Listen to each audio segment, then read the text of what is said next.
إن الحمد لله نحمده ونستعينه ونستغفره ونعوذ بالله من شرور أنفسنا ومن سيئات أعمالنا من يهده الله فلا مضل له ومن يضلل فلا هادي له وأشهد أن لا إله إلا الله وحده لا شريك له وأشهد أن محمدا عبده ورسوله أما بعد فإن خير الحديث كتاب الله وخير الهدي هدي محمد صلى الله عليه وسلم وشر الأمور محدثاتها وكل محدثة بدعة وكل بدعة ضلالة وكل ضلالة في النار فأعوذ بالله من الشيطان الرجيم بسم الله الرحمن الرحيم شهر رمضان الذي أنزل فيه القرآن هدى للناس وبينات من الهدى والفرقان وقال النبي صلى الله عليه وسلم إذا دخل رمضان فتحت أبواب الجنة وغلقت أبواب النار وصفدت الشياطين الحمد لله সমস্ত প্রশংসা সেই মহান আল্লাহ রাব্বুল আলামিনের জন্য, যার অশেষ মেহেরবানিতে আজকের এই পবিত্র জুমার দিনে তারই ঘর এই মসজিদে আসার তৌফিক দান করেছেন। সেই রবের শুকরিয়া জ্ঞাপনার্থে বলছি আলহামদুলিল্লাহ।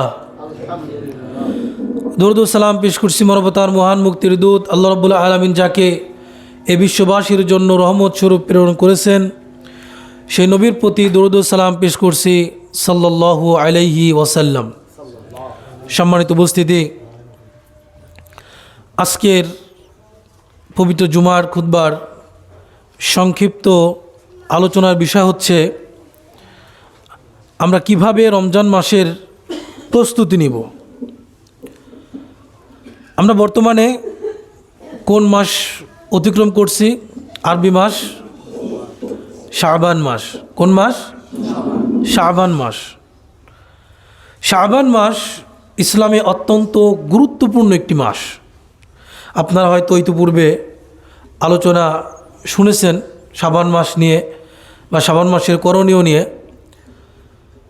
তো আমাদের যে বিষয়টা সবচাইতে বেশি গুরুত্বপূর্ণ সেটা হচ্ছে আমাদের সামনে আগত রমজান মাস। রমজান মাসটা হচ্ছে আমাদের সামনে বেশি গুরুত্বপূর্ণ। একটু আরেকটু উঁচা করে দেন, সামনে লাগিয়ে দেন।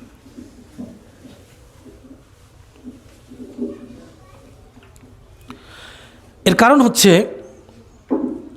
আল্লাহ রাব্বুল আলামিন উম্মতে মুহাম্মাদের জন্য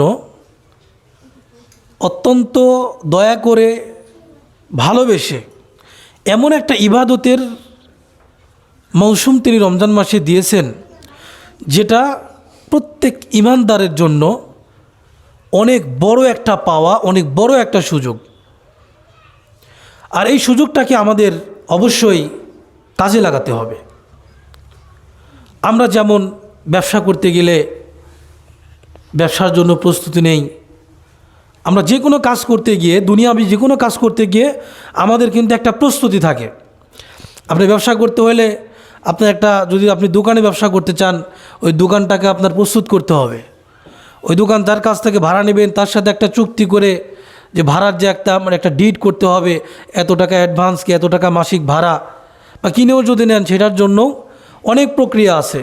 ওই দোকানে আপনাকে ডেকোরেশন করতে হবে, ওটাকে সুন্দরভাবে ডেকোরেশন করার পরে আপনি যেই জিনিসগুলো ওইখানে বিক্রি করবেন সেটা আপনাকে উঠাতে হবে, তারপরে আপনি বিক্রি করতে পারবেন।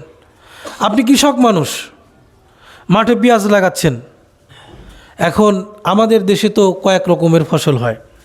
এমন জমি আছে যেখানে মানে হয়তো দুই সিজন, যেটা মানে আমাদের আঞ্চলিক ভাষায় বলে যে 2 খন্দ বা 3 খন্দ কি 4 খন্দ এরকম সিস্টেমে ফসল হয়।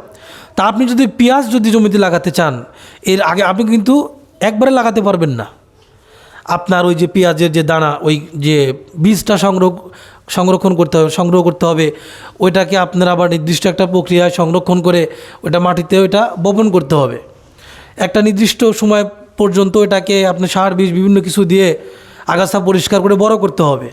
তারপর ওইটাকে আবার যখন বড় হয়ে যাব ওইখান থেকে উঠায় আবার আপনি যেই জমিতে চাষ করতে যাচ্ছেন, লাগাতে যাচ্ছেন, ওইখানে গিয়ে আপনাকে আবার ওইখানে লাগাতে হবে। তারপর ওইখানে সার বীজ দিয়ে বহুত কিছু দিয়ে সেচ দিয়ে আরও বিভিন্ন কিছু করে আপনার মাথার গাম পায়ে ফেলে কয়েক মাসের একটা পরিশ্রমের পরে আপনি একটা কাঙ্ক্ষিত লক্ষ্যে পৌঁছাতে পারবেন। দেখেন, এটার জন্য আমাদের কত রকমের প্রস্তুতি। আপনি বিদেশ যাবেন, হয়তো আপনি এখন বাংলাদেশে থাকেন, 1 মাস পরে আপনি চিন্তা করছেন যে সৌদি আরব যাবেন অথবা মালয়েশিয়া যাবেন বা অন্য যে কোনো রাষ্ট্রে আপনি যাবেন। তো আপনি যখন যাওয়ার সকল কার্যক্রম যখন কমপ্লিট হয়ে যায়, আপনার কাগজপত্র সব কিছু কমপ্লিট হয়ে যায়, তো আপনি চাইলে কি যেতে পারবেন? আপনার অনেক কিন্তু প্রস্তুতি আছে। আবার আপনি সব কিছু ক্লিয়ার রেডি হয়ে গেলেও আপনার ওইখানে যাওয়ার জন্য আপনাকে ওইখানে কে রিসিভ করবে, আপনার কাপড় চোপড় কী পরিমাণ নিতে হবে, ওষুধ পানি নিতে হবে। কারণ বাইরের দেশে গেলে আপনি ওই দেশের টাকা বাংলাদেশের টাকা কি এক না। বাংলাদেশ থেকে আপনি কী নিতে হবে, কয়টা পোশাক নেবেন, আপনি কতগুলো ওষুধপত্র আপনি নিয়ে যাবেন, আর কি নেওয়া দরকার, টাকা এখান থেকে ভাঙায় নিতে হবে, যাতে করে ব্যাংক থেকে ওই যে মানে আপনি যদি সৌদি আরব যান তাহলে আপনাকে এয়ারপোর্টে গিয়ে বা ব্যাংকে গিয়ে বিভিন্ন জায়গায় গিয়ে কী করতে হবে, টাকাটাকে রিয়ালে রূপান্তর করতে হবে। এরকম বিভিন্ন রকমের প্রক্রিয়া, আমরা কিন্তু বিভিন্ন রকমের প্রস্তুতি নেই। দুঃখজনক হলো সত্য, আমরা মানুষ যেই কাজটা আমরা সবচাইতে মানে ভুল করি সেটা হচ্ছে দুনিয়াবি যে কোনো প্রস্তুতির ক্ষেত্রে আমরা সর্বোচ্চ প্রস্তুতি নেই, যাতে করে কোনো ভুল না হয়। আপনার যদি রাত 12টায় গাড়ি হয়, মনে করেন আপনি এখন আতাইগুলা থেকে বা চিনাখরা থেকে রাত 12টায় আপনার ঢাকার গাড়ি, তা আপনি কি 12টার আগে ঘুমাবেন?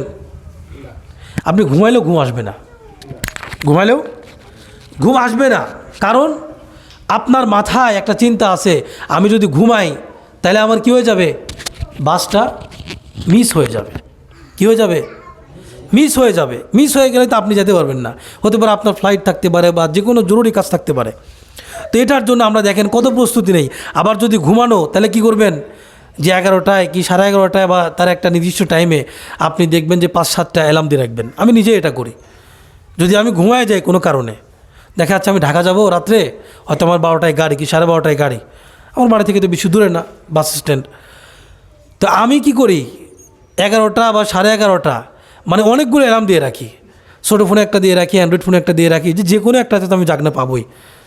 আবার আমার আব্বা আম্মু তো ডেকে দেবে, এই বিশ্বাস তো আছে। তারপরেও একটা মানে ভয় থাকে, বাই চান্স যদি মিস হয়ে যায় তাহলে টিকিট কাটলাম, টাকাগুলোও নষ্ট হবে, আমার কাজটাও হবে না।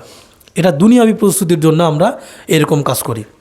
অথচ যেই রমজান মাস সম্পর্কে রাসূল সাল্লাল্লাহু আলাইহি ওয়াসাল্লাম বলেছেন যে ওই ব্যক্তি ধ্বংস হোক, ওই ব্যক্তি দূর হোক, ওই ব্যক্তির নাক ধুলোয় দূষিত হোক যে ব্যক্তি রমজান মাস পেল অথচ তার জীবনের গুনাহখাতা আল্লাহ তাআলার কাছ থেকে মাফ করাই নিতে পারল না, ওই ব্যক্তি ধ্বংস হোক। কোন মাসের কথা বলছেন রাসূল সাল্লাল্লাহু আলাইহি ওয়াসাল্লাম? রমজান মাসের কথা বলছেন। রাসূল সাল্লাল্লাহু আলাইহি ওয়াসাল্লাম মসজিদের মিম্বারে উঠলেন, প্রথম ধাপে উঠে বললেন আমিন, দ্বিতীয় ধাপে উঠে বললেন আমিন, তৃতীয় ধাপে উঠে বললেন আমিন। তারপরে সাহাবা কিরাম তো বুঝলেন না যে কিছু বলা নাই, হুট করে রাসূল সাল্লাল্লাহু আলাইহি ওয়াসাল্লাম আমিন বলছে, কারণ কি? তো রাসূল সাল্লাল্লাহু আলাইহি ওয়াসাল্লাম বললেন যে এইমাত্র জিবরিল আমার কানে কানে এসে বলল যে মান আদরাকা ওয়ালিদাইহি আহাদুহুমা আও কিলাহুমা ফালাম ইয়াদখুলিল জান্নাহ ফাআবাদাহুল্লাহ। অন্য হাদিসে আসছে রকিবা আনফুহু, যে ব্যক্তি তার পিতামাতার উভয়কে অথবা যে কোনো একজনকে জীবিত অবস্থায় পেল অথচ জান্নাতে প্রবেশ করতে পারল না, ওই ব্যক্তি ধ্বংস হোক, ওই ব্যক্তির নাক ধুলোয় দূষিত হোক। তাহলে চিন্তা করেন যে মা বাবা কত গুরুত্বপূর্ণ জিনিস। এরপর আরও কি বললেন যে মান আদরাকা রমাদান ফালাম ইউগফার লাহু, যে ব্যক্তি রমজান মাস পেল অথচ তার গুনাহখাতা মাফ করে নিতে পারল না, তাকে ক্ষমা করা হলো না, মানে আপনি রমজান মাস অতিক্রান্ত করলেন, রমজান মাস পাইলেন, কিন্তু আপনার আমলনামা থেকে গুনাহ খাতা আল্লাহ তাআলা মিটিয়ে দিলেন না, বা আল্লাহর কাছে আপনি দোয়া করে, আপনি সিয়াম রেখে, আপনার আমল করে, ইবাদত বন্দেগী করে আপনার গুনাহ খাতা মাফ করে নিতে পারলেন না। রাসূল সাল্লাল্লাহু আলাইহি ওয়াসাল্লাম বলছেন, ওই ব্যক্তির নাক ধুলো দূষিত হোক, ওই ব্যক্তি দূর হোক, ওই ব্যক্তি অভাগা, ওই ব্যক্তি কপাল পোড়া। এরপরে আর কি 3 নম্বরে বললেন, জিবরাইল আলাইহিস সালাম বললেন যে মান যুকিরতা ইনদাহু ফালাম ইউসাল্লি আলাই,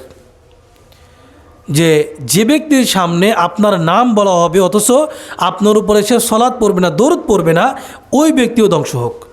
মানে অনেক সময় দেখবেন যে আমরা কথা বলতে গিয়ে বারবার মানে কথা বলতেছি, অনেকে দেখবেন যে অনেক মানুষকে এরকম পাবেন যে রাসূল সাল্লাল্লাহু আলাইহি ওয়াসাল্লামের নাম বলছেন কিন্তু তার উপরে দরুদ পড়ছে না। আসে না এরকম? এটা হওয়া যাবে না। রাসূল সাল্লাল্লাহু আলাইহি ওয়াসাল্লামের উপরে আপনি যদি দরুদ না পড়েন, মানে আমি বললাম যে মুহাম্মদুর রাসূলুল্লাহ, তাহলে দায়িত্ব আপনার উপরে কি? যে শুনবে তার উপরে কী বলা? দরুদ পড়া। কী পড়বে? সাল্লাল্লাহু আলাইহি ওয়াসাল্লাম। এটা সবচেয়ে সংক্ষিপ্ত দরুদ। এতটুকু জিনিস যদি আমরা পড়তে না পারি, আপনি যদি আপনার রাজনৈতিক যে অভিভাবক তার নাম বলতে গেলেও তো আপনি তার নামের আগে অন্তত মানে 20 সেকেন্ড বা 1 মিনিট ধরে আপনি তার টাইটেল বলেন। কোনো বক্তা ওয়াজ করতে আসলে যে আপনি টাইটেল, অনেক এরকম আছে যে 3 লাইন 4 লাইন 5 লাইন টাইটেল, যে মুজাদ্দিদে জামান, অমুক তমুক, হাবি জাবি, বিভিন্ন রকমের মানে শাহ সুফি, আল্লামা, আলহাজ, অমুক, মুফতি, কারি, হাফেজ, সব যত ডিগ্রি আছে। কিন্তু আপনি রাসূল সাল্লাল্লাহু আলাইহি ওয়াসাল্লামের নাম বলার পরে তার উপরে দরুদ পড়ছেন না। তাহলে আমরা কি বুঝলাম? রাসূল সাল্লাল্লাহু আলাইহি ওয়াসাল্লাম কী বলছেন? যে ব্যক্তির সামনে রাসূল সাল্লাল্লাহু আলাইহি ওয়াসাল্লামের নাম বলা হবে কিন্তু তার উপরে দরুদ পড়বে না, ওই ব্যক্তিও ধ্বংস হবে। তো আমাদের হাদিসের 3টা বিষয়ের আমাদের গুরুত্বপূর্ণ যেটা ছিল সেটা হচ্ছে, রমজান মাস পাওয়ার পরেও যদি আপনি আপনার গুনাহ খাতা আল্লাহর কাছ থেকে মাফ করায় নিতে না পারেন, তাহলে আপনার জন্য ধ্বংস। তাহলে এই রমজান মাসকে আমাদেরকে গুরুত্ব দিতে হবে কি হবে না? হবে কি হবে না? চিন্তা করতে পারেন যে হুজুর রমজান মাসের তো এখনও মানে প্রায় 3 সপ্তাহ বাকি আছে, তো এত আগেই রমজান নিয়ে আলোচনা করার কি দরকার? অবশ্যই দরকার আছে। রমজান মাসের মাসলা মাসাইল কি কম? আমরা শুধু আলোচনা করব রমজানের প্রস্তুতিটা আমরা কিভাবে নেব, রমজানের প্রস্তুতিটা আমরা কিভাবে নেব। এটা একটু উপর উঠাই দেন হালকা। রমজানের প্রস্তুতিটা আমরা কিভাবে নেব, বা আমরা রমজান মাসকে কিভাবে স্বাগতম জানাবো, আমরা রমজান মাসকে কিভাবে ওয়েলকাম জানাবো, এটা আমাদেরকে জানতে হবে। তো সম্মানিত উপস্থিতি, তা আমরা সে বিষয় নিয়ে আলোচনা করব ইনশাআল্লাহ তাআলা, যে রমজান মাস এমন একটা মাস যেই মাসে রাসূল সাল্লাল্লাহু আলাইহি ওয়াসাল্লাম বলছেন, ইদা দাখালা রমাদান ফুত্তিহাত আবওয়াবুল জান্নাহ ওয়া গুল্লিকাত আবওয়াবুন নার ওয়া সুফিদাতিশ শায়াতিন। যে রমজান মাসের একটা বৈশিষ্ট্যই হচ্ছে, যখন রমজান মাস প্রবেশ করবে আল্লাহ তাআলা জান্নাতের দরজাসমূহ কী করে দেবেন? উন্মুক্ত করে দেবেন, জান্নাতের দরজাসমূহ খুলে দেবেন। আর কি করবেন? অগুল্লিকাত আবওয়াবুন নার, এবং জাহান্নামের দরজাসমূহ আল্লাহ তাআলা কী করে দেবেন? বন্ধ করে দেন। এরপরে অসুফিদাতিশ শায়াতিন, এবং দুষ্টু শয়তান জিন যারা আছে এদেরকে শৃঙ্খলে আবদ্ধ করে ফেলা হয়, শৃঙ্খলাবদ্ধ করে ফেলা হয়। এই কাজটা, এই মর্যাদা, এই কাজগুলো অন্য 11 মাসে নাই, শুধুমাত্র রমজান মাসে আছে। আল্লাহ তাআলা অন্য কোনো মাসের ব্যাপারে বলে নাই, রাসূল সাল্লাল্লাহু আলাইহি ওয়াসাল্লাম অন্য কোনো মাসের ব্যাপারে বলে নাই, শুধুমাত্র রমজান মাসের ব্যাপারে এই কথাটা বলেছেন। এই জন্য রমজান মাসের গুরুত্ব আমাদের কাছে সবচাইতে বেশি। এই জন্য দেখবেন যে যত বড় চোর ডাকাত সিটার বাটপারি হোক না কেন, মাইন্ড করবেন না আপনারা, তো এরাও কি করে রমজান মাস আসলে কি হয়ে যায়? একটু ভালো হয়ে যায়। আসে না এরকম? যত খারাপ মানুষই হোক না কেন দেখবেন রমজান মাসে এসে একটু ভালো হয়ে যায়। ভালো মানে নামাজ কালাম মানুষ পড়া ধরে, সালাত একটু নিয়মিত পড়ার চেষ্টা করে, যদিও হয়তো 30 মানে রমজানের পুরো মাসটা হয়তো কমপ্লিট করে না, কিন্তু একটা লম্বা সময় পর্যন্ত পড়ে, তারাবির সালাতে উপস্থিত হয়, ভালো কাজ করে, মানুষকে ইফতারি করায়, আরও বিভিন্ন রকমের আয়োজন এগুলো চলে। মানুষ কিন্তু একটু তাদের মধ্যে পরিবর্তন হয়। এটা হচ্ছে এই যে আমরা যে হাদিসটা বললাম এটার প্রভাব, এটার প্রভাব। আর বলতে পারেন যে অনেক মানুষ তো রমজান মাস আসলে তারপরেও খারাপ কাজ করে, তুলনামূলক কম হলেও কিন্তু করে। আসে না এরকম? এখন আল্লাহ তাআলা তো শয়তানকে তো বাইরে রাখছে, আর মানুষের মধ্যে শয়তান তো খালি মানে মানে জিনের মধ্যে না, মিনাল জিন্নাতি ওয়ান নাস, মানুষের মধ্যেও আছে, মানুষের মধ্যে আছে না? আল্লাহ তো বলেন নাই রাসূল সাল্লাম তো বলেন নাই যে মানুষ শয়তান যেগুলো আছে ওইগুলোকে আমি বাইরে রাখি, বলছেন এ কথা? তো মানুষের মধ্যে যে শয়তানি আছে এইগুলো তো আর বন্ধ থাকে না। তো এই জন্য দেখবেন যে এই মাসটাতে মানুষজন সবসময় বেশি বেশি ভালো কাজ করার চেষ্টা করে। তো আমরা এই মাসটাকে আরও সঠিকভাবে কাজে লাগানোর জন্য যেই কাজগুলো আমরা করতে পারি, সেটা এক নাম্বার হচ্ছে যে একনিষ্ঠভাবে তওবা করা। একনিষ্ঠভাবে কী করা? তওবা করা। মানে বলতে পারেন যদি রমজান তো এখনও বাকি, আপনাকে এখনই তওবা করতে হবে। আপনি রমজান মাস পর্যন্ত বাঁচবেন, এটা গ্যারান্টি আছে? আপনার কেউ গ্যারান্টি দিতে পারবে যে হুজুর আমি রমজান মাস পর্যন্ত বাঁচবো? আছেন কেউ এরকম? কারোর বলার ক্ষমতা নেই। কারোর বলার ক্ষমতা নাই যে আপনি মানে এখন বেঁচে আসি 1 ঘন্টা পর বেশি থাকবো কিনা, এর কোনো গ্যারান্টি আছে? কোনো গ্যারান্টি নেই। মানুষের মৃত্যুর কোনো গ্যারান্টি নেই, যখন তখন মানুষের মৃত্যু এসে যেতে পারে। তো এই জন্য রমজান মাসের প্রস্তুতি আমরা প্রথম যে কাজটার মাধ্যমে নেব সেটা হচ্ছে একনিষ্ঠভাবে তওবা করতে হবে। শুধু তওবা না, একনিষ্ঠভাবে। এই জন্য আল্লাহ তাআলা বলছেন যে ইয়া আইয়ুহাল্লাযীনা আমানু তুবু ইলাল্লাহি তাওবাতান নাসুহা। ও ইমানদারগণেরা তোমরা আল্লাহর কাছে তওবা করো। কেমন তওবা? তাওবাতান নাসুহা, একনিষ্ঠ তওবা। কেমন তওবা? একনিষ্ঠভাবে তওবা। মানে আপনি তওবা করলেন, আবার করার পরে সাথে সাথে আবার পাপ কাজ শুরু করছেন। যেই কাজ থেকে আপনি তওবা করছেন পরক্ষণে গিয়ে ওই কাজটা আবার করতেছেন, ওই খারাপ কাজটা আবার লিপ্ত হচ্ছেন, এমন তওবা না। এমন তওবা আপনাকে করতে হবে, আল্লাহর কাছে ওয়াদা করতে হবে যে আল্লাহ আমি এই পাপের কাজটা আর করব না। একনিষ্ঠভাবে অনুতপ্ত হয়ে আপনার মধ্যে ভয় কাজ করতে হবে। আপনার মধ্যে ভয় কাজ করতে হবে যে আল্লাহ এই কাজটা, এই যে আমি তওবা করলাম আপনার শাস্তির ভয়ে, আমি এই কাজ আর করবো না। আল্লাহ এই কাজ থেকে আমাকে বিরত থাকার তৌফিক দাও। আমি আপনার কাছে ওয়াদা করছি আল্লাহ এই কাজের মধ্যে, এই খারাপ কাজের মধ্যে, এই পাপের মধ্যে আমি আর দ্বিতীয়বার নিমজ্জিত হব না। আপনি একনিষ্ঠভাবে তওবা করার পরেও যদি শয়তানের প্ররোচনায় আপনার যে কোনো কারণে যদি আপনি ওই পাপের মধ্যে আবার নিমজ্জিত হয়ে যান, আপনি তারপরে সাথে সাথে তওবা করবেন, আবার তওবা করবেন। আপনার অন্তরের খবর পৃথিবীর মানুষ না জানলেও জানে কে? আল্লাহ। আল্লাহ তো জানেন যে বান্দা তুমি আমার সাথে ইয়ার কি করতেছো নাকি একনিষ্ঠভাবে তওবাই করতেছো। আল্লাহ জানেন না এটা? তো আল্লাহ তাআলা আপনার অন্তরের খবর জানেন। আপনার বাহ্যিক মানে প্রকাশ্য অপ্রকাশ্য সব কিছু আল্লাহ তাআলা জানেন। আল্লাহ তাআলা আপনার এইগুলো দিয়ে বিচার করবেন। আপনার অন্তরের জিনিসটাও আল্লাহ তাআলা দেখবেন। মানুষ না দেখলেও আল্লাহ তাআলা আপনার অন্তরের খবর জানেন। এই জন্য আপনি আমরা যখনই পাপ করব এখান থেকে ফিরে আসার জন্য আল্লাহর কাছে কী করতে হবে? তওবা করতে হবে। রাসূল সাল্লাল্লাহু আলাইহি ওয়াসাল্লাম বলছেন আইয়ুহান নাস তুবু ইলাল্লাহ, তোমরা আল্লাহর কাছে কী করো? তওবা করো। কারণ ফাইন্নী আতুবু ইলাইহি, কারণ আমি আল্লাহর কাছে প্রত্যেক দিন তওবা করি। কয়বার? কোনো হাদিসে আসছে 70 বার, কোনো হাদিসে আসছে 100 বার। কয়বার? 100 বার। চিন্তা করা যায়? রাসূল সাল্লাল্লাহু আলাইহি ওয়াসাল্লাম যার ব্যাপার আল্লাহ তাআলা বলছেন যে আপনার আগেরও কোনো গুনাহ নেই, পরেরও কোনো গুনাহ নেই, আপনার সমস্ত গুনাহ আল্লাহ তাআলা মাফ করে দিয়েছেন। সুবহানাল্লাহ। সেই নবী, সেই রাসূল সাল্লাল্লাহু আলাইহি ওয়াসাল্লাম বলছেন যে আমি আল্লাহর কাছে দৈনিক 100 বারের অধিক তওবা করি, 70 বারের অধিক তওবা করি।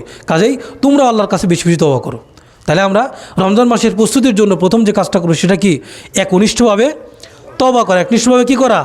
তওবা করা। এটা হচ্ছে প্রথম কাজ। এরপরে তওবা করলে কী হবে? আল্লাহ তাআলা বলছেন কিন্তু যে তওবা করলে আল্লাহ তাআলা আমাদের গুনাহসমূহ কী করে দেবেন? মিটিয়ে দেবেন। একটা জিনিস বুঝবেন যে মাফ করে দেওয়া এক জিনিস, কিন্তু মিটিয়ে দেওয়া আর এক জিনিস। মানে আপনি মনে করেন, এর আগে সম্ভবত এখানে উদাহরণ দিয়েছিলাম আমি, যে মিটিয়ে দেওয়া আসলে কাকে বলে? মানে আপনার যে ওইখানে কিছু একটা ছিল, মানে ওটার কোনো অবশিষ্ট কোনো কিছু থাকবে না, মানে বোঝা যাবে না যে ওইখানে একটা কিছু ছিল। মনে করেন যে আপনি যদি একটা ইট নিয়ে ঘাসের পর রাখেন, কয়েকদিন পর যদি ওই ইটটা যদি টান দেন, ওইখান থেকে তোলেন, তাহলে নিচে কি দেখা যাবে? ঘাসগুলো কি ওই যেগুলো বাইরে ছিল ওইগুলোর কালার আর ইটের নিচে যেটা ছিল ওইটার কালার কি এক? ওইটার কালার এক হবে? কোশ্চিনকালেও এক হবে না।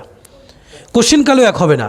আপনার যে আল্লাহ তাআলা যেটা বলছেন যে আমি কি করব, যে আসা রব্বুকুম আইয়ুকাফির আনকুম সাইয়্যাতিকুম, যে আমি তোমাদের সাইয়্যাতগুলো, তোমাদের পাপগুলো, তোমাদের গুনাহগুলো, তোমাদের অপরাধগুলো এগুলো আমি মিটিয়ে দেব। মিটিয়ে দেওয়া হচ্ছে আপনার ওই যে কোনো পার্থক্য বোঝা যাবে না। আপনি ইট তুলে ফেললেন, তওবা করলেন, কিন্তু ওই জায়গা মনে করেন যে ঘাস দিয়ে একটা উদাহরণ দিচ্ছি, যে ঘাস ছিল এক জায়গায়, আমি হয়তো ইটটা রেখে দিলাম, মনে করেন একটা ইট, আর পাশে ইট নাই, মানে আমি ইটটা সরায় ফেললাম, ওই ঘাস ওই যে খালি জায়গা যেরকম ওই রকমই থাকবে। এটা হচ্ছে মিটিয়ে দেওয়া।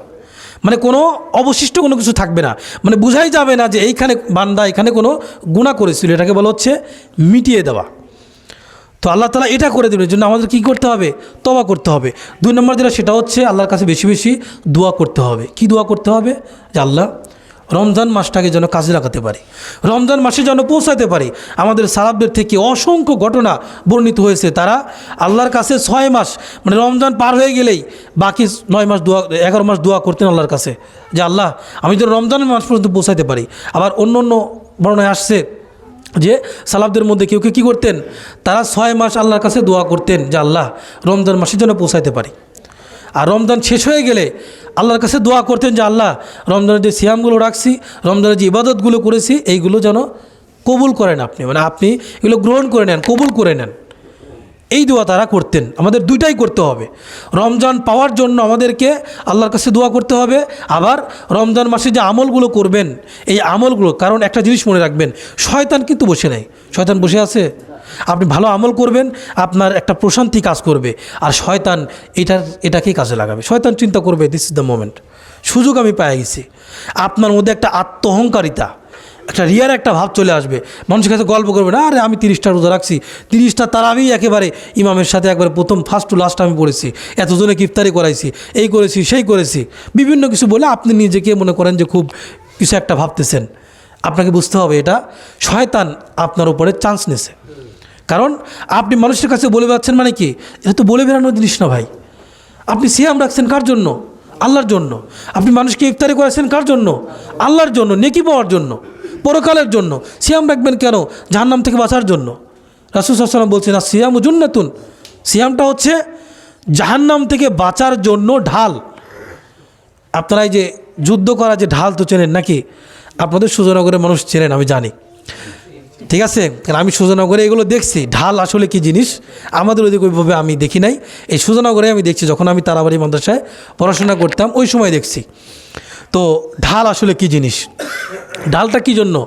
যদি আপনাকে কেউ আক্রমণ করতে আসে, আপনি ঢালটা ধরলে একজন লাঠি দিয়ে মনে করেন আপনাকে আঘাত করতেছে, ঢালটা সামনে দিয়ে দিলেন, তাহলে আঘাতটা কী হয়ে যাবে? প্রতিরোধ হয়ে যাবে, ঠেকে যাবে। এটাকে হচ্ছে কি বলা হয়? ঢাল। রাসূল সাল্লাল্লাহু আলাইহি ওয়াসাল্লাম বলছেন যে সিয়ামটা, রোজাটা হচ্ছে জাহান্নাম থেকে বাঁচার জন্য ঢাল। মানে জাহান্নাম আসবে, সিয়াম হচ্ছে ঢাল, ধরে দিবেন, জাহান্নাম আটকে যাবে, জাহান্নাম আপনাকে কিছু করতে পারবে না। এটার নাম হচ্ছে সিয়াম। এটার নাম কি? সিয়াম। তো এই জন্য কী করতে হবে? আমাদের দোয়া করতে হবে, আল্লাহর কাছে বেশি বেশি দোয়া করতে হবে যে রমজান মাস যেন পাই, রমজান মাসটা যেন সঠিকভাবে কাজে লাগাতে পারি। এই দোয়াটা আমাদের বেশি বেশি করতে হবে। অনেক সময় আমরা অনেক কিছু নিয়ত করি, এইবার রমজান মাসে 2টা বা 10টা কোরআন খতম দেবো, একবার অর্থ সহ কোরআনের একটা তাফসির ভালো করে পড়ে শেষ করব, এই করব সেই করব, বিভিন্ন রকম প্রস্তুতি আমরা নেই। তারপরে কি হয়? ইফতারির পরে মনে করেন ছোলা বুট, তারপরে মুড়ি হাবি জাবি খাওয়ার পরে পেটটা যখন লোড হয়ে যায়, যাক একটু মানে শুয়ে নেই, তারপরে একটু পড়াশোনা করবো না, কোরআন তেলাওয়াত একটু পরে করবো না। আবার চিন্তা করেন না, যাক আজকে ইফতারের পরে থাক, এই সাহারির সময় খাওয়া দাওয়া করে ফজরের নামাজ পড়ে তারপরে ইনশাআল্লাহ তাআলা একটু কোরআন তেলাওয়াত বা অন্য কিছু করবো না। কারণ সাহারির সময় তো গলা পর্যন্ত খাইছেন, খাওয়ার পরে তো কথাই বলতে পারতেছেন না, না এখন আর হবে না, যাক একটু ঘুমাই, ঘুম থেকে উঠে তারপরে কোরআন তেলাওয়াত করবো না, এই করবো না সে করবো না, এগুলো চিন্তা করেন। এখন ঘুম থেকে উঠতে উঠতে দেখেন যে বেলা বেজে গেছে 10টা 11টা 12টা। এখন আপনি করবেনটা কি? আপনি আপনার দুনিয়াবি কাজই করবেন নাকি কোরআন তেলাওয়াত করবেন? কি করবেন?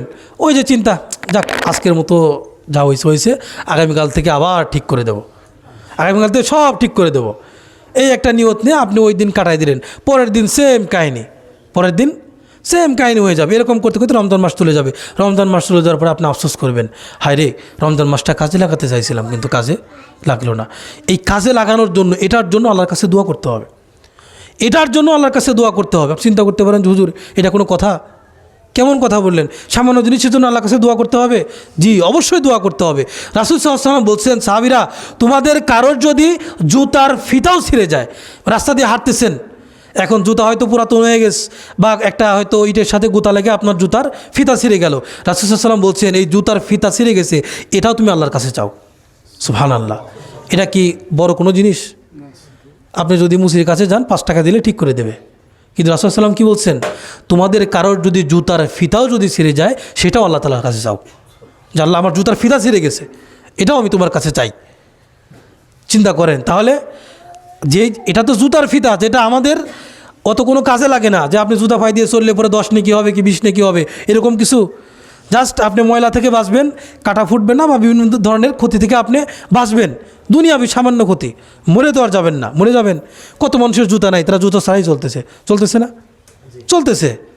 কিন্তু জাহান্নাম, যেটা থেকে আপনাকে বাঁচতেই হবে, জান্নাত যেটাতে আপনাকে যেতেই হবে যে কোনো মূল্যে, এটার জন্য আপনাকে চেষ্টা করতে হবে, জাহান্নাম থেকে বাঁচার জন্য চেষ্টা করতে হবে। সেটার জন্য আল্লাহর কাছে দোয়া করতে হবে যেন রমজান মাসটাকে আমরা বেশি বেশি কাজে লাগাতে পারি।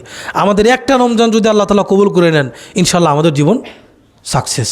সম্মানিত উপস্থিতি, এরপরে 3 নম্বর হচ্ছে এই রমজান মাস আগমন উপলক্ষে খুশি হওয়া। কি হওয়া? খুশি হওয়া। অনেকে চিন্তা করে রমজান মাস চলে আসলো, কি একটা বিপদ, সারাদিন না খায় থাকা লাগবে, কি করার এখন, মানে না রোজা না রাখলেও পারি না, মানুষে কি বলবে, এত বড় একটা মানুষ দামরা হয়ে গেছে তারপরেও সে রোজা রাখে না। তো অনেকে দেখবেন যে লৌকিকতার কারণে রোজা রাখে, মানুষ কি বলবে, লোকে কি বলবে। ভাই লোকে কি বলবে, আপনি মরে গেলে লোকে বলবে ইন্না লিল্লাহি ওয়া ইন্না ইলাইহি রাজিউন, এটাই বলবে, অন্য কিছু বলবে না। লোকে এটাই বলবে, তারপরে আপনাকে গোরস্থানে দাফন করে আপনাকে আর কেউ মনে রাখবে না। সে মানুষ দুনিয়ার কাজ, তার কাজ সে ঠিকই করতে থাকবে। এই জন্য আমাদের কী করতে হবে, এই মাসের রমজান মাসের আগমন উপলক্ষে খুশি হতে হবে। আল্লাহ তাআলা কোরআনের মধ্যে বলছেন, কুল বিফাদলিল্লাহি ওয়া বিরহমাতিহি ফাবিযালিকা ফালইফরাহু ওয়া হুয়া খায়রুম মিম্মা ইয়াজমাউন। যে আল্লাহ তাআলা বলছেন, বলুন হে নবী, এটি আল্লাহর অনুগ্রহে ও তার দয়ায়। এই যে আমাদেরকে আল্লাহ তাআলা রমজান মাস দিয়েছেন, এরকম যত ধরনের আমাদেরকে ইবাদতের মৌসুম, যত ধরনের নিয়ামত দিয়েছেন, এগুলো কার অনুগ্রহ? আল্লাহ তাআলার অনুগ্রহ। আপনাকে বলতে হবে যে আল্লাহ, এই রমজান মাসটা আপনারই অনুগ্রহ। এই রমজান মাস আমাদের গুনাহ মাফের জন্য, আমাদেরকে আপনি জান্নাতে ঢুকাবেন, আমাদেরকে জাহান্নাম থেকে বাঁচাবেন, এই জন্যই রমজান মাসটা আপনি দিয়েছেন। আল্লাহ, এই মাসটা পেয়ে আমি খুশি, এই মাসটা পেয়ে আপনি খুশি, এই মাসটার যথাযথ হক আমাকে আপনি আদায় করার তৌফিক দান করুন, আমিন। আল্লাহর কাছে এটা বলতে হবে, খুশি হতে হবে, মানুষকে বলতে হবে রমজান মাসে আমরা দিনের কাজ এবং পরকালের জন্য, জান্নাতের জন্য, জাহান্নাম থেকে বাঁচার জন্য আমাদের এই কাজ করা দরকার। দিন সংক্রান্ত যত কাজ আছে, মানে ছোট থেকে বড় যত ধরনের আছে, আপনার সামর্থ্যের মধ্যে আছে, আপনার যেটাই থাকুক, 2 টাকার কাজ, আপনার 2 টাকার সামর্থ্য আছে, আপনি সেটাই করুন, কিন্তু বাদ দিয়েন না, বাদ দিয়েন না, এই কাজটা করা যাবে না। তাহলে এটাতে কী হতে হবে? খুশি হতে হবে। এরপর আল্লাহ তাআলা বলছেন যে এটি তারা যা সঞ্চয় করে তা থেকে উত্তম। মানে আমরা দুনিয়াতে যে টাকা পয়সা, ব্যাংক ব্যালেন্স, এগুলো যে আমরা জমা রাখি, আচ্ছা বলেন তো, আপনি 1 কোটি টাকা আপনার ব্যাংকে আছে, আপনি 1 কোটি টাকার সম্পদের মালিক, আপনি এখন যদি মরে যান আপনার কিছুই থাকবে? এগুলো আপনার স্ত্রী, আপনার সন্তান, আপনার ছেলে মেয়ে, আপনার বাপ মা, যারা আপনার ওয়ারিস যারা আছে, এরা কিন্তু পাবে। এটা আপনি কিন্তু কবরে আপনার 5 পয়সার কিন্তু উপকার হবে না, হবে কোনো উপকার হবে না। কিন্তু আপনি যদি রমজান মাসটাকে ঠিকমতো কাজে লাগান, রমজান মাসটাকে যদি আপনি ঠিকমতো কাজে লাগান, রমজানের প্রস্তুতিটা যদি আপনার ভালো থাকে, তাহলে এটাই আপনার পরকালে কাজে লাগবে, এটাই আপনাকে জাহান্নাম থেকে বাঁচাবে, এটাই আপনাকে জান্নাতে নিয়ে যাবে ইনশাআল্লাহ। সম্মানিত উপস্থিতি, এরপরে যে 4 নম্বর হচ্ছে, যদি কারোর রমজান মাসের মানে বিগত রমজানের কোনো সিয়াম যদি কাজা থাকে, বিশেষ করে এই মশলাটা মা বোনদের জন্য। কাদের জন্য? মা বোনরা একটু ভালো করে শুনবেন। দেখেন, আয়েশা রাদিয়াল্লাহু তাআলা আনহা বলছেন যে কানা ইয়াকুনু আলাইয়া সাওমু মিন রমাদান ফামা আস্তাতিউ আন আকদিয়াহু ইল্লা ফি শাবান। বুখারী এবং মুসলিমের হাদিস, যে আম্মাজান আয়েশা রাদিয়াল্লাহু তাআলা বলছেন যে রমজান মাসের, কারণ নারীদের একটা নির্দিষ্ট কারণে তাদের রমজান মাসের কিছু সিয়াম তাদের মানে বাকি থেকে যায়, তারা আদায় করতে পারে না। তো আম্মাজান আয়েশা রাদিয়াল্লাহু তাআলা বলছেন যে এই যে আমার যে সিয়ামটা, রমজান মাসের যে সিয়ামটা আমার বাকি থাকে, এটা আমি শাবান মাস ছাড়া অন্য কোনো সময় টাইম পাই না। তো এই জন্য আমি কী করতাম, শাবান মাসে এই সিয়ামগুলো আদায় করে নিতাম। এই জন্য মা বোনদের উচিত, বা যে কারোর, নারী পুরুষ সবার, কারো যদি এরকম কোনো সিয়াম থাকে যেটা আপনি বিগত দিনে হয়তো অসুস্থতার কারণে আপনি আদায় করতে পারেন নাই, বা অন্য যে কোনো কারণে, এটা শাবান মাসে মানে আদায় করে নেওয়া হচ্ছে সর্বোত্তম। অন্য সময়ও পারবেন, মানে শাবান মাসের আগেও যদি করতে চান পারবেন, কিন্তু আপনি শাবান মাসের মধ্যে এটাকে আপনার কী করে নিতে হবে, কাজাটা আদায় করে নিতে হবে। কারণ এটাতে আপনার 2টা কাজ হবে। একটা হচ্ছে শাবান মাসের সিয়ামের একটা মর্যাদা আপনি পাবেন। 2 নম্বর হচ্ছে শাবান মাসে সিয়াম রাখলে আপনি শাবান মাসের যে সিয়াম রাখার মধ্যে একটা আপনার ট্রেনিং হবে। আপনি 5টা সিয়াম যদি শাবান মাসে রাখেন, এই 5টা সিয়ামের কারণে রমজান মাসে গিয়ে আপনার দেখবেন যে অনেকটা সহজ হয়ে যাবে। আমরা মনে করেন যারা সারা বছর রমজান ছাড়া অন্য কোনো সময় রোজা রাখি না, অনেক সময় কি হয়, অনেক সময় রমজানের প্রথম রোজা যখন রাখতে যাই, দেখবেন যে হুট করে আমরা মানে ভুলে কারণ ওই যে অভ্যাস নাই, শুধু রমজান মাসে আপনি রাখেন, দেখবেন যে হুট করে দেখবেন যে এক গ্লাস পানি খেয়ে ফেলছেন, বা হয়তো আপনি দোকানদার মানুষ, হয়তো চিন্তা করলেন যে সামনে একটা বিস্কিট আছে, বয়ামের মুখটা খুলে খেয়ে ফেললেন, বা ফ্রিজে একটু মিষ্টি আছে, মিষ্টি খুব পছন্দ করেন, এক পিস খাইয়ে দিলেন, পরে মনে করলেন হ্যাঁ আমি তো রোজা। কিন্তু আপনি যদি শাবান মাসে যদি আপনি রোজার ট্রেনিং দেন বা সিয়ামের ট্রেনিংটা যদি আপনার থাকে, তাহলে এই ভুলটা আপনার হবে না, আপনার কষ্টও হবে না। আপনি মনে করেন যে 11 মাস রোজা রাখলেন না, রমজান মাসে রোজা রাখার পরে দেখবেন প্রথম কয়েকটা রোজা কী হয়, প্রথম দেখবেন যে এই ইফতারের 1-2 ঘন্টা আগে বা জহরের পর শরীর আর চলে না। যদি একটু সময় বসে থাকেন, বসে থাকে উঠলে পরে চোখে মনে হয় যে সর্ষের ফুল দেখতেছি, এরকম একটা অবস্থা হয় কি না? হয়, সবারই হয়। কিন্তু এটা যদি আমরা শাবান মাসে যদি আমরা বেশি বেশি সিয়াম রাখি, তাহলে আমাদের এই সমস্যাটা হবে না। এই জন্য আমাদের কী করতে হবে, শাবান মাসের সিয়ামটা বেশি বেশি রাখতে হবে। শাবান মাসের এটা একটা কাজ। শাবান মাসের এই সিয়াম ছাড়া অন্য কোনো ইবাদত নাই। আমাদের সমাজে শাবান মাস আসলেই শবে বরাত, আরও বিভিন্ন রকমের এই যে শবে বরাতে 13, 14, 15 এই 3 দিন রোজা রাখে। আর হালুয়া রুটি তো মাশাল্লাহ এত বেশি হালুয়া রুটি, সারা দেশের নারকেল হালুয়া এগুলো সব মানে অভাব পড়ে যায়, এমন একটা অবস্থা হয়ে যায়। মানুষ সুন্নাহসম্মত জিনিস পালন করতে আগ্রহী না। অথচ আমাদের আয়েশা রাদিয়াল্লাহু আনহা, উম্মে সালামা রাদিয়াল্লাহু তাআলা আনহা, মানে অনেক সাহাবী থেকে, জুদুব ইবনে আব্দুল্লাহ রাদিয়াল্লাহু আনহু, অনেক সাহাবী থেকে বর্ণিত হয়েছে রাসূল সাল্লাল্লাহু আলাইহি ওয়াসাল্লাম শাবান মাসে এত বেশি সিয়াম রাখতেন যে প্রায় শাবান মাসে পুরোটাই তিনি সিয়াম রাখতেন। এরকম হাদিস এসেছে যে মা রাআইতু রাসূলুল্লাহ সাল্লাল্লাহু আলাইহি ওয়াসাল্লাম ইয়াসুমু শাহরাইনি মুতাতাবিআইনি ইল্লা শাবান ওয়া রমাদান, যে রাসূল সাল্লাল্লাহু আলাইহি ওয়াসাল্লামকে একটানা 2 মাস সিয়াম রাখতে দেখি নাই, তবে শাবান মাস আর রমজান মাস ব্যতীত এই 2টা মাস রাসূল সাল্লাল্লাহু আলাইহি ওয়াসাল্লাম প্রায় পুরোটাই সিয়াম মানে রমজান মাস তো পুরোটাই রাখতেন, কিন্তু কোনো কোনো হাদিসের মধ্যে আসছে যে শাবান মাসটা প্রায় পুরাটাই রাসূল সাল্লাল্লাহু আলাইহি ওয়াসাল্লাম সিয়াম রাখতেন।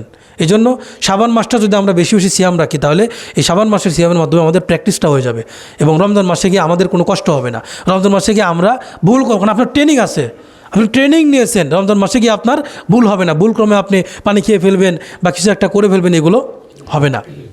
তো এই জন্য আমাদেরকে শাবান মাসের সিয়ামটা বেশি বেশি রাখতে হবে। একটা জিনিস মনে রাখবেন, এত শাবান মাসের আমল বিস্তারিত বলার সুযোগ নেই। সবচাইতে কথা একটাই হচ্ছে, শাবান মাসে সিয়াম রাখা ছাড়া, শাবান মাসে বেশি বেশি সিয়াম রাখা ছাড়া অন্য কোনো ইবাদত নাই। এর বাইরে যা কিছু আছে এগুলোর কোনো ভিত্তি নেই, কোনো ভিত্তি নেই। এজন্য আমরা অন্য কোনো কিছুতে আমরা কান দিব না। হ্যাঁ, শাবান মাসের ফজিলত সম্পর্কে যেটা বলা হয়, যদিও সেটা আমরা সহি ধরে নেই, কিন্তু এই হাদিসের মধ্যে আছে যে নিসফে শাবান, যেটাকে আমরা শবে বরাত বলি, শবে বরাতের রাত্রি, ওই রাত্রিতে আল্লাহ তাআলা তার সৃষ্টির সমস্ত মানুষকে মাফ করে দেন 2 শ্রেণীর মানুষ ব্যতীত। একটা হচ্ছে হিংসুক, এক নম্বর কি হিংসুক, আর একটা হচ্ছে মুশরিক। তো তাহলে আপনার চিন্তা করেন, এটার জন্য তো আমল করার দরকার নাই। আমল করার দরকার আছে, কি করতে হবে? আপনাকে হিংসামুক্ত থাকতে হবে, শিরক মুক্ত থাকতে হবে। আর আমাদের আহলুল হাদিস সালাফি আলেমদের আলহামদুলিল্লাহ আমাদের দাওয়াতের মূল ভিত্তি হচ্ছে মানুষকে শিরক মুক্ত রাখা, মানুষকে কী করা? শিরক মুক্ত রাখা। এটা হচ্ছে আমাদের প্রথম দাওয়াতি কাজ, তাওহীদের দাওয়াত দেওয়া এবং শিরক থেকে মানুষকে বেঁচে থাকে, যাতে মানুষকে আমরা বাঁচানোর চেষ্টা করা। এটা হচ্ছে আমাদের দাওয়াতি মূল মিশন, এটা নবী রাসূলদের দাওয়াতি মূল মিশন ছিল। এরপরে আমরা যে কাজটি করবো হচ্ছে 5 নম্বর হচ্ছে রোজার মাসলা মাসাইল জেনে নেওয়া। কী করা? রোজার মাসলা মাসাইলটা কী করা? জেনে নেওয়া।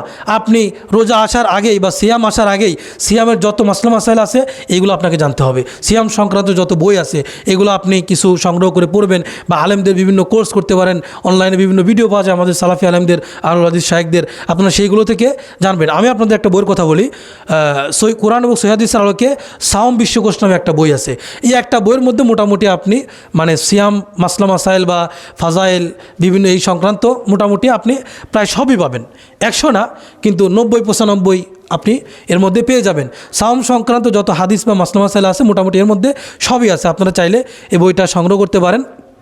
তো এছাড়া অন্যান্য বই আছে, রমজানের 30 আসর বা আরও অনেক বই আছে, এগুলো আপনারা সংগ্রহ করে নিতে পারেন।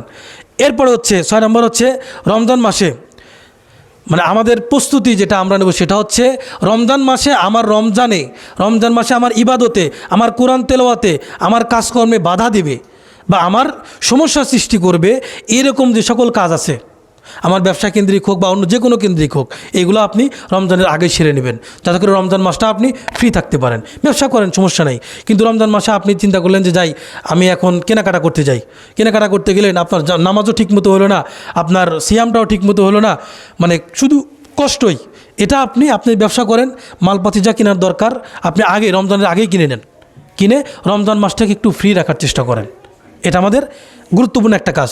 এরপরে 7 নম্বর হচ্ছে স্ত্রী পরিবার পরিজন নিয়ে অথবা মসজিদ ভিত্তিক অথবা মাদ্রাসা ভিত্তিক রমজানের মাসলা মাসাইলগুলো জানার জন্য দার্স অথবা হালাকা এগুলো করা আপনি পরিবারে করতে পারেন। পরিবারে তো আপনাকে আপনি নিজ পরিবার নিয়ে করতে পারেন, হয়তো একটা বই আপনি সংগ্রহ করে ওই সংক্রান্ত মাসলা মাসাইল যা আছে আপনি এগুলো আপনার পরস্পরের ভিত্তিতে শিখলেন, বা মসজিদ কেন্দ্রিক প্রোগ্রাম করে বিভিন্ন কিছু করে আপনি এগুলো শিখতে পারেন, যাতে করে রমজান মাসে গিয়ে আপনার ভুল না হয়। অনেক সময় রমজান মাসে দেখা যাচ্ছে যে অনেক যুবকেরা ফজরের পরে ফোন দিয়ে বলে, হুজুর আমার তো এই কাম হয়েছে, আমার রোজা কি আছে, আমার রোজা কি আছে, এরকম অনেকে অনেক রকম প্রশ্ন করে।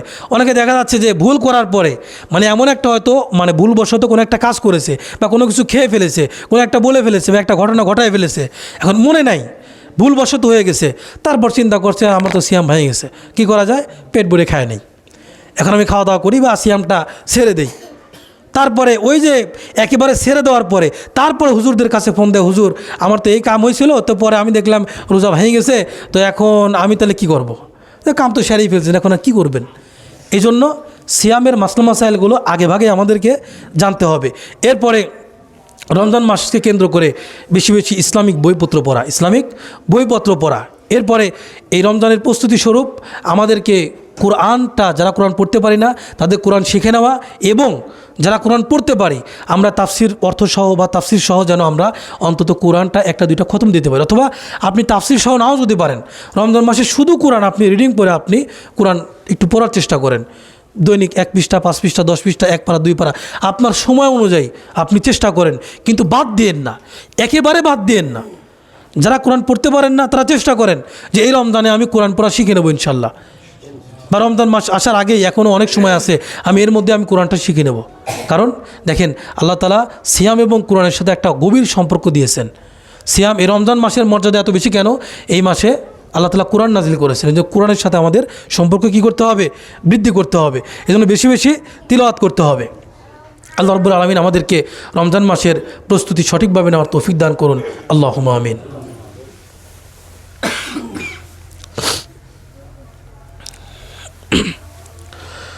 আলহামদুলিল্লাহ ওয়াহদা ওয়াসসালাতু ওয়াসসালামু আলা মান লা নাবিয়্যা বা'দা, আম্মা বা'দ। সম্মানিত উপস্থিতি, আমরা যেটা বলছিলাম যে রমজান মাসের প্রস্তুতি আমরা কিভাবে নেব, আমরা সংক্ষেপে বিষয়গুলো বলেছি যে এই কাজগুলো আমাদেরকে করতে হবে, একনিষ্ঠভাবে তওবা করা, আরও বিভিন্ন বিষয় যেগুলো আমরা বললাম এই জিনিসগুলো আমাদেরকে পালন করতে হবে। পাশাপাশি আর একটা কাজ আছে, আরও কিছু জিনিস আছে যেইগুলো থেকে আমাদেরকে বিরত থাকতে হবে রমজান কেন্দ্রিক। রমজান মাসে এটাও একটা প্রস্তুতি, কারণ আল্লাহ তাআলা আমাদেরকে যে শরীয়ত দিয়েছেন, আল্লাহ তাআলা আমাদেরকে শরীয়ত, আপনি যদি মুসলমান হতে চান, ইমানদার যদি হতে চান, আপনাকে প্রথমে কী করতে হবে, ঈমান আনতে হবে। আর ঈমানের প্রথম বাক্য কি, লা ইলাহা ইল্লাল্লাহ, লা ইলাহা ইল্লাল্লাহ, আল্লাহ ছাড়া সত্যিকারের কোনো মাবুদ নাই, লা ইলাহা, কোনো ইলাহ নেই, কোনো ইলাহ নাই। ইবাদতের জন্য মানে একমাত্র উপাস্য অন্য কেউ নাই, কে ছাড়া, ইল্লাল্লাহ, আল্লাহ ছাড়া। এটা কিন্তু দুইটা অংশ, কয়টা অংশ, মানে আল্লাহ বাদে বাকি সমস্ত ইলাহকে বাদ দিতে হবে, ত্যাগ করতে হবে, আর শুধুমাত্র ইবাদত করতে হবে কার, আল্লাহর। তো আমাদের ইবাদত হচ্ছে দুই ধরনের, একটা হচ্ছে করণীয় আর একটা হচ্ছে কি বর্জনীয়। করণীয় আমরা রমজান মাস কিন্তু করণীয় যেটা এটা আমরা বললাম, কিছু আছে বর্জনীয়। 1 নম্বর বর্জনীয় কাজ যেটা সেটা হচ্ছে কি, যে ইফতারিতে মানে যে আমরা দেরি করি, অনেকে আছে দেখবেন যে দেরি করে, ইফতার রক্ত হয়ে গেছে তারপরে 5 মিনিট 7 মিনিট এরকম দেরি করে, আসেন এরকম, এটা ত্যাগ করা। রাসূল সাল্লাল্লাহু আলাইহি ওয়াসাল্লাম বলছেন এই উম্মত ততদিন পর্যন্ত কল্যাণের উপরে থাকবে যতদিন তারা দ্রুত ইফতার করে। দ্রুত ইফতার করা মানে কি, বেলা ডুবার আগে ইফতার করা না, সূর্য ডুবে গেলে সাথে সাথে কি করা, ইফতার করা। যে ইদা গরাবাতিশ শামস, যখন সূর্য ডুবে যাবে, সূর্য ডুবে গেছে মানে কি আপনাকে ইফতার করতে হবে। এটা হচ্ছে আমাদের করণীয়। বর্জনীয়টা কি, দেরি না করা, দেরি করা যাবে না, কি করা যাবে না, দেরি করা যাবে না। কারণ রাসূল সাল্লাল্লাহু আলাইহি ওয়াসাল্লাম বলছেন যে ইহুদি খ্রিস্টান তারা হচ্ছে দেরি করে ইফতার করে, তারা কি করে, দেরি করে ইফতার করে। জন্য এই বিষয়টা আমাদের কি করতে হবে, ইহুদিদের এই স্বভাবটা বর্জন করতে হবে, কি করতে হবে, বর্জন করতে হবে। 2 নম্বর হচ্ছে অনেকে দেখবেন যে ইচ্ছা করে সাহারি খায় না, আসেন এরকম, ও তাদের চিন্তা যে মাসালা তো জানি যে যদি কেউ সাহারি নাও খায় তাও তার সিয়াম হবে। কিন্তু রাসূল সাল্লাল্লাহু আলাইহি ওয়াসাল্লাম কী বলছেন, তাসাখারু, তোমরা সাহারি খাও, তোমরা শীর্ষাতে খাবারটা তোমরা গ্রহণ করো, ফাইন্না ফিহি বারাকা, কারণ এর মধ্যে বরকত আছে। এর মধ্যে কী আছে? বরকত আছে, কল্যাণ আছে, এই জন্য খেতে হবে। এই জন্য আমাদেরকে সাহারি ত্যাগ করা যাবে না। এরপরে 3 নম্বর হচ্ছে আমাদের ব্যবসা বাণিজ্য কেনাকাটা এগুলো নিয়ে ব্যস্ত না থাকা। মানে আপনি এগুলো করেন, সমস্যা নাই, রমজান মাস ঈদের সময় আপনি একটু ভালো পোশাক আশাক পরবেন বা আপনার সন্তানদের দিবেন, এটা করেন, ইসলাম এটা নিষেধ করে না, ইসলাম এটা নিষেধ করে না, কিন্তু এটাতেই যেন আপনি ব্যস্ত না হয়ে যান, এটা আমাদের ত্যাগ করতে হবে। এরপর হচ্ছে মিথ্যা কথা বলা ও অন্যায় পাপ কাজ এগুলো থেকে বিরত থাকা। রাসূল সাল্লাল্লাহু আলাইহি ওয়াসাল্লাম বলছেন, মান লাম ইয়াদা কাওলা জুরি ওয়াল আমাল বিহি, যে ব্যক্তি সিয়াম থাকা অবস্থায় মিথ্যা কথা, ফাহিশা কথা, খারাপ কাজ এগুলো ত্যাগ করলো না, ফালাইসা লিল্লাহি হাজাতান আইয়াদা তাআমাহু ওয়া শারাবাহু, আল্লাহ তাআলার কোনো দরকার নাই ওই ব্যক্তি সারাদিন না খেয়ে আছে, সারাদিন যে তার মানে খাদ্য পানাহার এগুলো বাদ দিয়ে যে সে রোজা রাখছে, এগুলো আল্লাহর কাছে কোনো দরকার নাই। যদি না আপনি মিথ্যা কথা, ফাহিশা কথা, অনর্থক কথা, খারাপ কাজ এগুলো যদি ত্যাগ না করেন, তাহলে আপনার সিয়াম আল্লাহর কাছে কোনো ভ্যালু রাখবে না, এর কোনো দাম থাকবে না, এগুলো কিছুই না আল্লাহর কাছে। এরপরে হচ্ছে 5 নম্বর হচ্ছে অপচয় অপব্যয় না করা। অপচয় এবং অপব্যয় কোনোটাই করা যাবে না। দেখবেন যে অনেকে কী করে, বলে, অনেক মানুষ আছে সমাজের মধ্যে, যে আমি অনেক মানুষকে শুনি রমজান মাসে যত খাবে কোনো হিসাব নাই। আসেন এরকম যে রমজানে যত খাবেন কোনো হিসাব নাই, ভাই হিসাব আপনি যেখানেই খান সব জায়গায় হিসাব আছে, শুধু জান্নাতে গিয়ে খাবেন ওইখানে কোনো হিসাব নাই। দুনিয়াতে আপনি যা খাবেন হিসাব আপনাকে দিতে হবে। এই অজুহাত দিয়ে যদি আপনি মানে বেশি বেশি খান, দেখবেন রমজান মাসে এত বেশি পরিমাণ খাবার দাবার নষ্ট হয় কল্পনার বাইরে। প্লেটে মনে করেন যে অনেক কিছু নিয়ে বসছেন, মানে কারণ ইফতারের সময় এত বেশি ক্ষুধা লাগে, মনে হয় যে সারা দেশ যদি দিয়ে দেয় একেবারে এক সবল দেখিয়ে ফেলবো, এরকম মনে হয় না? তো সেরকম চিন্তা চেতনা নিয়ে আপনি বিশাল এক গামলা নিয়ে বসলেন, কিছুক্ষণ খাওয়ার পরে পেটের মধ্যে মোচড় দিল। কারণ আসলে ওই সময় ক্ষুধা যতটুকু থাকে আপনি দেখবেন যে ওই 2-4-5 গ্লাস পানি খাওয়ার পরে পেটের মধ্যে আর কোনো জায়গা থাকে না, পরে অনেক খাবার দাবার নষ্ট হয়। তো এইগুলো করা যাবে না, এটা থেকে বিরত থাকতে হবে। আপনি কম খান, প্রয়োজনে কয়েকবার করে খান। ইফতারের সময় আপনি 1 প্লেট খান, বলে যে না ক্ষুধা লেগে আছে, ঠিক আছে, তারাবি নামাজ পড়তে জায়গায় 1 প্লেট খান, তারপরে যদি মনে হয় ক্ষুধা আছে আপনি এসে আবার খান, নিষেধ নাই, কিন্তু একবারে খেয়ে আপনি নষ্ট করবেন এই কাজটা করা যাবে না। তো ইনশাল্লাহ এরপরে যে হক আদায় করে কোরআন তেলাওয়াত করা। রমজান মাসে অনেকে কোরআন তেলাওয়াত মানে অনেকে তো কিছু আছে করেই না, আর অনেক লোক আছে যারা করে কিন্তু এমনভাবে কোরআন তেলাওয়াত করে যে কোরআনের হকটা আদায় হয় না। কোরআনের হক আদায় করে তিলাওয়াত করতে হবে, মানে এমনভাবে কোরআন তেলাওয়াত করে মাশাআল্লাহ। বিশেষ করে তারাবির সলাতে বাংলাদেশের 95% মসজিদে, বাংলাদেশের আমার মনে হয় যে কমই বলে ফেললাম, 95% মসজিদে তারাবির যে সলাত হয় এগুলো কোরআনের সাথে তামাশা করা হয়, কোরআনের সাথে তামাশা করা হয়। যারা 20 টাকার তারাবি পড়ে দেখবেন 20 মিনিটে 20 টাকার তারাবি শেষ। সুবহানাল্লাহ, কি পড়ে আর কি বলে, কল্পনার বাইরে, কল্পনার বাইরে। যখন বাসায় থাকি বা আমাদের যখন হয়তো আমরা তারাবি পড়াই না, আমি নিজেও অনেক যখন বাসায় আমি মসজিদে গিয়ে তারাবির সালাত প্রত্যেক বছরই মানে বলি, অনেক ইমামদেরকে বলি যে একটু ধীরে সুস্থে পড়ার জন্য। প্রথম 2-1 দিন একটু ঠিকঠাকভাবে পড়লেও তারপরে ওই শুরু হয় মাশাআল্লাহ। ইশারের সালাতটা কত সুন্দর করে পড়ায়, মানে মনে হয় যে বিষয়টা এরকম, ওই ইমাম সাহেবের সাথে ইশারের সলাতের বন্ধুত্ব আছে আর তারাবির সলাতের শত্রুতায় আছে। ইশারের সলাত শেষ, তারাবির সলাত শুরু হলো, মনে হলো যে একেবারে মোটর সাইকেল বেগে মানে একেবারে 5G স্পিডে শুরু হয়ে যায় কোরআন তেলাওয়াত। কি বলে আলহামদুলিল্লাহ বোঝা যায়, আওলা দলিন এটা বোঝা যায়, আর তার মাঝখানে যে কি বলে এটা আল্লাহ তাআলাই ভালো জানে। আর তারপরে কোরআন তেলাওয়াতগুলো এগুলো কি বলে মানে ইমাম সাহেব নিজেও বোঝে না, মুসল্লি তো বোধ পরের ব্যাপার। তো এই জন্য এরকম করা যাবে না, এরকম করা যাবে না। আপনি ছোটো সূরা দিয়ে পড়েন সমস্যা নাই, কিন্তু ধীরে সুস্থে কোরআনের হক আদায় করে পড়েন। এমনি কোরআন তেলাওয়াত করার ক্ষেত্রেও কোরআনের হক আদায় করে আমাদেরকে কোরআন পড়তে হবে। এরপরে জামাতের সহিত সালাত আদায় করা, জামাত ত্যাগ না করা, জামাতের সহিত সালাত আদায় করা এবং এটা ত্যাগ না করা, এটা হচ্ছে আমাদের গুরুত্বপূর্ণ একটা কাজ। রমজান মাসে আপনি অন্য মাসে যাই করেন না কেন, রমজান মাসে এমন একটা অভ্যাস আপনি গড়ে নেন যাতে করে আপনার এই অভ্যাসটা আর পরবর্তীতে না সারে। এরপরে বেশি বেশি খাওয়া দাওয়া ত্যাগ করে, এটা আমরা বলছি, এবং লোক দেখানো ইবাদত না করা। আপনি চিন্তা করলেন যে আমার বাবার নামে একটা কাজ করি, 500 জন মানুষ খাওয়াই দেই, তাহলে যাতে মানুষ মনে করে হ্যাঁ অমুকে বিশাল বড় বেটা সওয়াল, তার বাপের নামে এত বড় একটা আয়োজন করলো, এই করলো সেই করলো, এরকম আপনি রোজাদারকে খাওয়ান, কিন্তু উদ্দেশ্য যেন আপনার পরকাল হয়, উদ্দেশ্য যেন নেকি হয়, উদ্দেশ্য যেন আল্লাহর সন্তুষ্টি হয়। এমন যেন না হয় যে আমাদের গ্রামের অমুক পরামানিক মাশাআল্লাহ এবার সে ফার্স্ট হয়েছে, সে 1000 লোক খাওয়াইছে, গত বছর ফার্স্ট ছিল অমুক লোক 500 লোক খাওয়াইছিল, এরকম হয় এলাকাতে। এই ধরনের কাজ ত্যাগ করতে হবে, এটা আমাদের এগুলো থেকে দূরে থাকতে হবে। এরপরে বেশি বেশি না ঘুমানো, ঘুমানোতে অতিরিক্ত ঘুম ত্যাগ করা, অতিরিক্ত ঘুম কী করা ত্যাগ করা, অতিরিক্ত ঘুম ত্যাগ করা। এই কাজটা আমাদেরকে খুবই খেয়াল রাখতে হবে। কারণ একটা জিনিস মনে রাখবেন, পেট যখন খুব বেশি ভরা থাকবে ঘুম মানে চোখ অটোমেটিক নামে আসে। আর রমজান মাসে এই কাজটা বেশি হয়। আর শয়তান, আমি আগেই বলেছি, শয়তান কিন্তু বসে নাই। আপনার মনের মধ্যে যে শয়তানটা আছে সে আপনাকে সবসময় গুতাবে, আরে খাওয়া দাওয়া একটু বেশি, একটু ঘুমাই নাও, 1 ঘন্টা ঘুমাও। আপনি 1 ঘন্টা চিন্তা করে ঘুমাবেন, দেখবেন যে 5 ঘন্টা হয়ে গেছে। কিছু করতে পারবেন না, ঠেকাতে পারবেন না। কারণ আপনি যদি একবার ঘুম এসে যান, আপনার নিজের উপরে কোনো কন্ট্রোল থাকবে? কোনো কন্ট্রোল থাকবে?